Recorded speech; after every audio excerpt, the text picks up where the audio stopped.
Hammaga assalomu alaykum do'stlar. Loyihalar nimadan boshlanadi? Nima deb o'ylaysiz? Instagramda akkaunt ochishdanmi yoki bo'lmasam matn yoki bo'lmasam dizayndanmi? Yo'q, barcha loyihalar strategiya tuzishdan boshlanadi. Shunday ekan, SMM Start kursining 3-darsi strategiya. Bugun siz bilan Space Coffee da strategiya tuzamiz.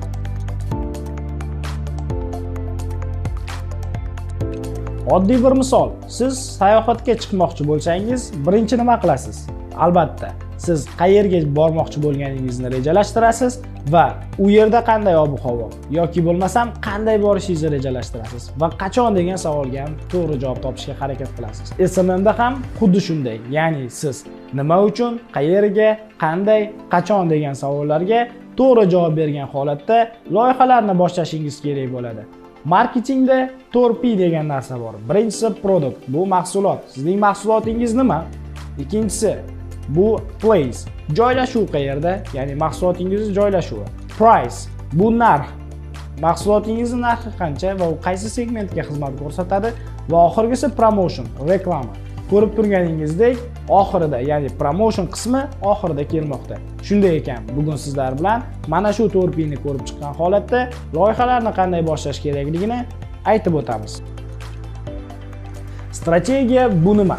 Strategiya harakatlar ketma-ketligi, ya'ni brend 3 oy yoki bo'lmasam 6 oy davomida SMM dan nima xohlaydi va bu narsalarni qanday qiladi? Shu narsalar strategiya deyiladi. Aytaylik, siz 100 mingta podpishchiga ega bo'lmoqchisiz, ya'ni obunachilarga. Bu 6 oyda imkoniyati bormi yoki bo'lmasam 1 yildami? Mana shu narsalarni qadamlar ketma-ketligini yozib chiqishingiz kerak bo'ladi. Siz 60 mingtaga 6 oyda ega bo'lmoqchi bo'lsangiz, demak siz har oy 10 mingta obunachiga ega bo'lishingiz shart bo'ladi. Mana shu strategiya amalga oshirib beradi sizga qadamlaringiz ketma-ketligini. Oddiy bir misol, agar siz qishda yozgi basseynlarni targ'ib qilsangiz nima bo'ladi? Yoki bo'lmasam MMA kurslari ochilganligi haqida qariyalarga reklama ko'rsatsangiz-chi, yokida husnbuzarlarga qarshi dorilarni o'g'il bolalarga ko'rsatsangiz nima bo'ladi? Shunday ekan, siz strategiyani bilishingiz shart hisoblanadi. Biz kimmiz va qayerdamiz? Demak, birinchi savol ushbu savol hisoblanadi va bunga siz javob topishingiz shart. Biz kimmiz? Mahsulotimiz nima? Yoki bo'lmasam u kimga mo'ljallangan? Qanday narxda sotamiz? Biz qayerdamiz degan savol esa biz rivojlanishning qaysi bosqichidamiz? Bozorda endi ochilganmizmi yo yangi kompaniyamizmi yoki 10-20 yillardan beri faoliyat yuritib kelayotgan kompaniyamizmi? Shunga qarab turib brendni, ya'ni strategiyani maqsadi qo'yiladi. Aytaylik, siz bozorda yangi kompaniya bo'ladigan bo'lsangiz, birinchi navbatda siz brendni tanitish bilan ishlashingiz kerak. Bunda sizga blogerlar, target, reklama shular yordamga keladi. Agar siz mijozlarning sodiqligini ushlab qolmoqchi bo'lsangiz, sodiqlik programmalari, cashbacklar yoki bo'lmasam qandaydir chegirmalar sizga yordam berishi mumkin. Shunday ekan, siz birinchi navbatda biz kimmiz va qayerdamiz degan savolga javob berishingiz kerak. Qayerdamiz degan savolning ichiga raqobatchilar ham kirib ketadi. Ular qayerda, biz qayerdamiz? A nuqta va B nuqta. Qayerdamiz va qayerga harakatlanmoqdamiz? Bu birinchi savolga javob topishingiz kerak. Qayerga va nima uchun ketmoqdamiz? Biz qaysi tomonga qarab ketmoqdamiz? Ya'ni A nuqtadan B nuqtaga qarab ketmoqdamiz. B nuqta biz uchun qaysi chegara? Nima uchun bizga kerak? Misol uchun, A nuqta 0 ta obunachi va 0 ta sotuv.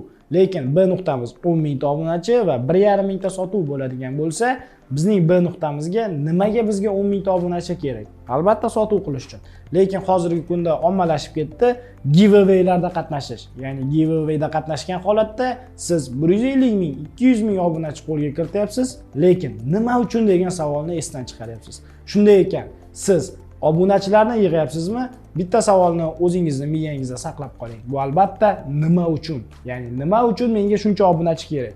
Sotuv qilish uchunmi? Brendimni shuncha odam tanishi uchunmi? Yoki bo'lmasam boshqa maqsad uchunmi? Va bunga qanday qilib va qachon erishmoqchimiz? Qanday qilib? Misol uchun 50 mingta obunachi yig'moqchi bo'lsangiz, bunga qanday erishasiz?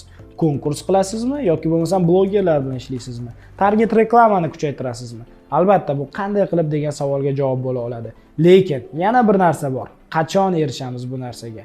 Shuncha obunachi, ya'ni 50 mingta obunachi buni qachon? Bir kunda qilamizmi? 6 oydami yo 1 yildami? Mana shu narsani siz o'zingiz uchun o'ylab topishingiz kerak yoki bo'lmasam yozib olishingiz kerak. Mana shu hujjatlar barchasi yozilgan hujjat bu albatta strategiya deyiladi. Siz har bir brend uchun SMMni boshlayotganingizda strategiya tuzishingiz shart hisoblanadi. Keling, qanday bosqichda sizga qanday instrumentlar yordam berishini ko'rib chiqamiz. Agar siz maqsadingiz chiroyli raqamlar, juda ko'p obunachilar bo'lsa, unda siz give'da qatnashishingiz kerak. Albatta bu hazil, siz give'da qatnashmang, chunki give akkauntlarni o'ldiradi. Agar give haqida o'zingizni fikrlaringiz bo'lsa, izohlarda qoldiring. U yaxshimi yoki yomonmi? Nima deb o'ylaysiz? Lekin sizga sodiqlik kerak bo'ladigan bo'lsa, blogerlarni ishlating. Chunki insonlar boshqalarning yuziga ishonishadi. Shunday ekan, blogerlar sodiqlikka javob berishadi va brendni ham tanitishadi. Ikkinchi navbatda sizga sotuv kerak bo'ladigan bo'lsa, SMMda eng kuchli qurol sotuv uchun bu albatta target reklama hisoblanadi. Do'stim, siz bilib oldingiz, ya'ni strategiya tuzish kerak, lekin strategiyalar ham har xil bo'ladi. Shu haqida ma'lumotga egamisizsiz? Misol uchun, Beeline va Humans kompaniyalari. Ularning strategiyasi qanday bo'ladi? Beeline bozorda 10 yildan beri bor. Ularning strategiyasi sodiqlik, ya'ni mijozlar sodiqligi uchun bo'ladi. Bunda Beeline ishlashi kerak sodiqlik uchun. Humans esa brendni tanitish, hali brend tanilmagan. Yoki bo'lmasam bo'lishi mumkin, albatta bu Nest1 va Akai City. Nest1 bu biznes joylar, ya'ni B2B ishlaydi va Akai City B2C, ya'ni mijozlar uchun ishlaydi. Shunday ekan, siz sodiqlik yoki bo'lmasam boshqa maqsadlarga ko'ra strategiya har xil bo'lishi mumkin. Bu kompaniyalarga ham bog'liq. Yana bir misol, Korzinka va Magnum O'zbekistonga yangi kirib kelgan supermarket, albatta birinchi navbatda brendni tanitish uchun ishlaydi. Keyinchalik esa sodiqlik. Korzinka esa hozirgi kunda sodiqlik uchun Instagramini va Telegram, Facebook boshqa ijtimoiy tarmoqlarini yuritadi.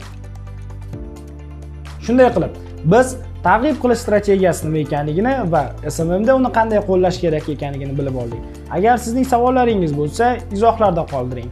Videomiz yoqqan bo'lsa, do'stlaringizga ulashishni, like tugmasini va podpiska tugmasini bosishni unutmang. SMMga atalgan lug'atimizni esa bizning Telegram SMM Start kursining Telegram kanalidan yuklab olishingiz mumkin. Space Academy zamonaviy kasblar maktabi. Biz bilan bo'ling.